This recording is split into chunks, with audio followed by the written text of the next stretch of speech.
All right, well, good afternoon, everyone.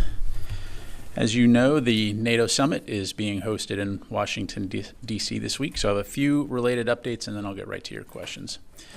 Yesterday, Secretary Austin hosted NATO Secretary General Jens Stoltenberg here at the Pentagon for a bilateral discussion. The meeting was a great kickoff to NATO summit events this week, which provide an opportunity to commemorate the 75th anniversary of the NATO alliance. During their meeting, the Secretary underscored the progress NATO has made on strengthening its deterrence and defense, and thanked Secretary General Stoltenberg for his leadership of the alliance during one of the most challenging periods in NATO's history. A full readout of the meeting is available on the DoD website.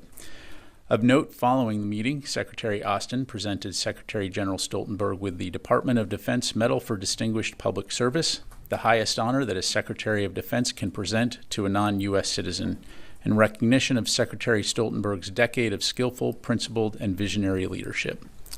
In terms of other NATO summit-related engagements, Deputy Secretary of Defense Kathleen Hicks delivered remarks earlier today at the NATO Summit Defense Industry Forum here in Washington, hosted by the U.S. Chamber of Commerce. Her remarks will be posted on defense.gov later today. And later this afternoon, Secretary Austin will participate in the 75th anniversary commemoration event hosted by President Biden at the Mellon Auditorium, where the original signing of the North Atlantic Treaty took place on April 4, 1949. And tomorrow morning, Secretary Austin will deliver remarks at the NATO Public Forum to highlight the continued strength, unity, and resolve of the NATO alliance to safeguard our collective defense and tackle security challenges together. His remarks will be live streamed on defense.gov and the NATO Public Forum website. And that event is scheduled for approximately 10 o'clock tomorrow morning. On Wednesday afternoon and Thursday, the Secretary will join President Biden for the NATO summit discussions with NATO heads of state at the Washington Convention Center. During these sessions, he'll be engaged on discussions to ramp up transatlantic defense industrial production, ensure adequate defense investment from allies, demonstrate continued commitment to Ukraine, and the deepening of practical cooperation between NATO and its Indo-Pacific partners to include Australia, Japan, New Zealand, and the Republic of Korea. Wednesday evening, Secretary Austin will also host NATO defense ministers for a dinner honoring NATO's 75th anniversary and the alliance's accomplishments at Fort McNair in Washington, D.C. So a busy, productive, and important week ahead in support of the NATO alliance, the greatest defensive alliance in history. And with that, I'm happy to take your questions. We'll go to Associated Press. Lita. Thank you, Pat. Two things. One, quickly, can you update us on the pier, where it stands now? And if you have it, can you tell us how much aid has sort of been stacked up waiting until they reattach it? Like, is there if you have a sense of that? Sure. Yep. And then I have a second question. Go ahead. Okay. So in terms of the pier status, as of right now, it's still in Ashdod. My understanding is that CENTCOM intends to tentatively re-anchor the pier this week, so we'll keep you updated on that, which will again enable the delivery of additional aid into Gaza. As far as the amount of aid that is in the marshalling area, again, I'd refer you to World Food Program for the specific amount, but my understanding is that they've been able to transport a significant amount of aid from the marshalling area onward to warehouses for onward distribution. I mean, do you know how much aid is on the floating dock and like at Cyprus? Like, what's waiting for the pier to? Yeah, I'd have to refer you. I don't. I'd have to refer you to USAID on that. So, second question: the Secretary General has talked a bit about this new NATO effort to coordinate aid to Ukraine, et cetera. I was wondering if you could give us a sort of a better understanding of how this will work with the Ukraine contact group. Does it replace it? Does it supplement it? What kind of how do those two things work together? Sure. So first of all, when it comes to NATO announcements and the specifics on that, as I understand it, there'll be much more to follow later this week. So I don't want to get ahead of that. But broadly speaking, to answer your latter question, no, it will not replace the Ukraine Defense Contact Group. DoD will continue to lead that group and support Ukraine's work to strengthen and modernize its forces for the long haul. As you know, there's some 50 countries that are part of the UDCG, which extends far beyond our 32 valued NATO allies. And so we certainly will continue to welcome NATO's involvement. They play an important role in the UDCG's capability coalitions and working to advance interoperability as Ukraine builds its forces. And so again, as I understand it, the NATO role here will be in terms of helping to coordinate some of the training and security assistance, particularly as it relates to interoperability. But again, much more to follow this week. Jennifer. General Ryder, I'd like to get your reaction to India's Prime Minister Narendra Modi being in Moscow holding a summit at the same time that NATO is holding its summit. Is this seen as a threat to NATO? He was seen warmly embracing Vladimir Putin. Is there any reconsideration of selling weapons to India if they're going to be so closely allied with Russia? Yeah, so a couple of things. So first of all, as you know, India and Russia have had a relationship for a very long time. From a U.S. perspective, India is a strategic partner with whom we continue to engage in with full and frank dialogue, to include their relationship with Russia. As it relates to the NATO summit being this week, of course, like you, the world is focused on that. But I don't think anybody will be surprised if President Putin tries to represent this visit in a way that seeks to somehow show he is not isolated from the rest of the world. And the fact of the matter is that President Putin's war of choice has isolated Russia from the rest of the world, and it's come at great cost.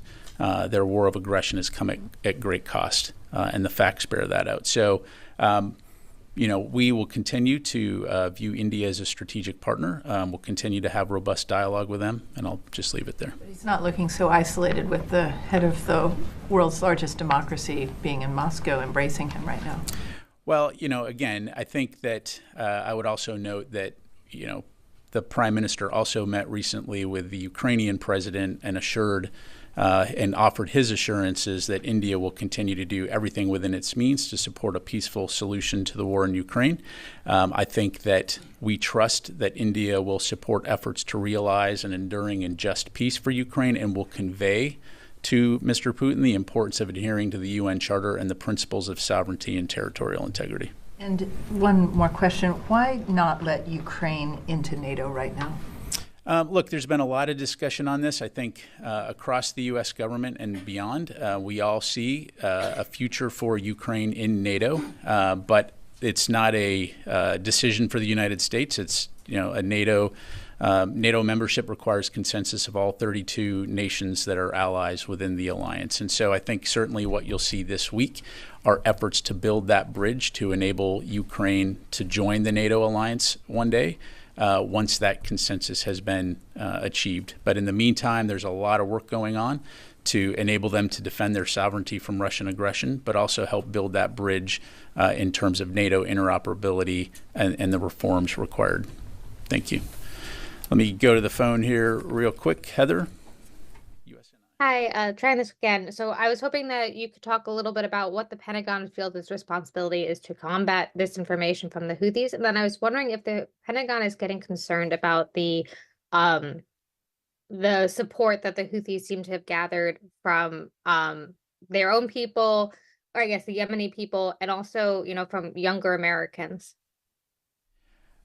Thanks, Heather. I mean, I think broadly speaking, when it comes to misinformation and disinformation, I mean, that's a primary reason that we conduct these kinds of press briefings and engage throughout the world to provide factual information, and why you as a journalist, dig into those facts to report them. Look, the reality is you will see a lot of misinformation, disinformation out there in terms of what the Houthis are doing or are not doing. I'm not going to stand up here and be their spokesperson, other than to say, our focus is on trying to ensure safety of mariners through the Red Sea, as well as the freedom of navigation in this vital international waterway. And then, I'm sorry, the second part of your question? Is the Pentagon concerned about the level of support that the Houthis seem to be gathering among the Yemeni people, and then also among younger Americans? I'm not aware of what specific level of support are you talking about. Can you clarify, or is there some kind of reporting on that or statistics that you're citing? No, it just seems that if you look at social media, that when the Houthis are claiming some of the things, like after they claimed Roosevelt, or sorry, that Ike had been targeted, that you see a lot of support, and that there does seem to be some among the Americans that seem to be against the what they're saying is the genocide in Gaza. Yeah, again, look, I would just, again, I'm focused on the facts in terms of what the Houthis are not doing and the challenges that they're causing in terms of negatively impacting not only their own people, but the safety of mariners, the economy in the region, as well as the environment. And so, again, we'll continue to stay focused on working with like-minded nations to preserve freedom of navigation and safety through that vital waterway. And as for the credibility of social media, I will let you write and focus on that. All right, go back to the room here. Janie. Thank you, General. Two questions on NATO meeting. Military cooperation between North Korea and Russia is becoming a concern for NATO. It was reported that North Korea's military delegation departed for Russia yesterday to effectively implement the recently concluded military treaty between North Korea and Russia. What is Pentagon's concern about this? Oh, we've talked quite a bit, Jeannie, on the fact that we are concerned about the growing relationship between Russia and the DPRK. It goes back to what I highlighted earlier in terms of Russia's desperation to find partners that are willing to be complicit in their war of aggression against Ukraine. And so it's something that we'll continue to keep a close eye on. But the President Xi Jinping said that, excuse me, he said that the conclusion of the new treaty between North Korea and Russia was reasonable as a sovereign country. How would you react about the solidarity of North Korea, Russia, and China? Yeah, I don't have any comments on President Xi's comments. So, sir. Are you not worried about President comment? I mean, Xi's comment because I because mean, US and China they've been talking together. So are you? I would think we've been very clear on our position. Go, yes, sir. Thank you so much, sir. So this is Jahan Saif Ali from ARY News, Pakistan. Pakistani government says that Pakistani military will continue their airstrikes against TTP hideouts, Tariq-e-Taliban Pakistan hideouts in Afghanistan. Is something you are supporting? In Afghanistan against TTP? Look, I'm not going to get into Pakistani domestic decisions. As you know, there are concerns throughout the region when it comes to terrorism. But as it relates to sovereign decisions by Pakistan in terms of how they protect their borders and how they address security within the nation, I'd have to refer you to them. The United States always say that United States that Pakistan and U.S. has shared interest in combating terrorism. So, sir, how U.S. can help Pakistan to crush these terrorist networks in Afghanistan? Well, look, we have a long relationship with Pakistan, working on counterterrorism. At the end of the day, those are discussions that need to happen between the U.S. and Pakistan in terms of what support does Pakistan request. Again, we have a security cooperation relationship in that regard. I don't have anything specific or new to announce other than to say, as we have for a very long time, we'll continue to have those discussions and look at ways we can work together to prevent and deter regional terrorism. I have one last question, sir. TTP is designated as terrorist organization by the U.S., but we have not seen any strikes against them like we have seen against Al-Qaeda and others. Is there any no intelligence available or something else? I mean, why there are no strikes against TTP in Afghanistan by U.S.? I'm not going to get into potential future operations or discuss intelligence. So thank you, sir. Thank you, General. My name is Brendan Guzman with the BBC. I wanted to ask about Diego Garcia, where the U.S. government has blocked the British court hearing from taking place. Specifically, they said that the participants in this hearing, which is about a migrants issue, wouldn't be allowed to board U.S. military flights to Diego Garcia and would not provide housing, transportation, or food, citing security and operational concerns. I'm wondering what those security and operational concerns are and under what conditions such a trip could take place. Sure. Well, as you know, Diego Garcia is a U.S. military base. As I understand it, the members of the traveling party for the hearing on the Sri Lankan migrants did not agree to the security measures required for visitors to the U.S. Naval Support Facility at Diego Garcia. And so, now in terms of, well, what are those specific force protection measures? I'm just not able to get into those. But I'll just leave it there. Thank you. Tony. Non-foreign policy related questions. What?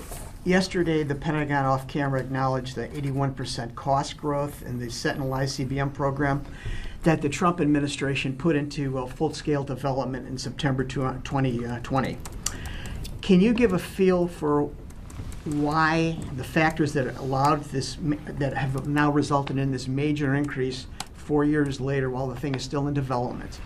And what was Secretary Austin's reaction when he was briefed on this boondoggle about last week? Thanks, Tony. Well, as you know, as we announced yesterday, the DoD certified the Sentinel ICBM program for continuation, and so this is consistent with our responsibilities under the Nunn-McCurdy statute. The decision was made following a comprehensive, unbiased review of the program and the factors that led to the cost growth. Secretary Austin was briefed on the review and the process. He agrees with the decision. In addition, related to this, as we also announced yesterday, the Sentinel program will undergo a restructure to address the root causes of the cost growth and ensure effective processes are in place to control costs in the future. Ultimately, we are committed to restructuring the program to provide a robust nuclear deterrent while controlling costs. DoD and Air Force leaders have acknowledged that we can and must do more to improve program management and oversight of this important project. As it moves forward, both the DoD and the Air Force will continue to provide updates and offer more information.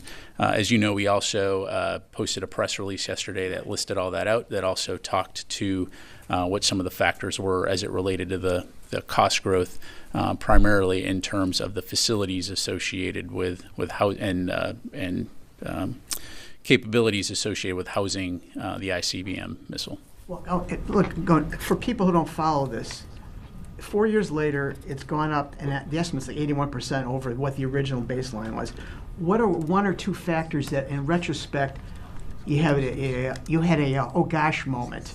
How could this have been missed? Can you give a feel for that? Well, again, look, the way these processes work is as you're implementing these programs, you reach certain milestones.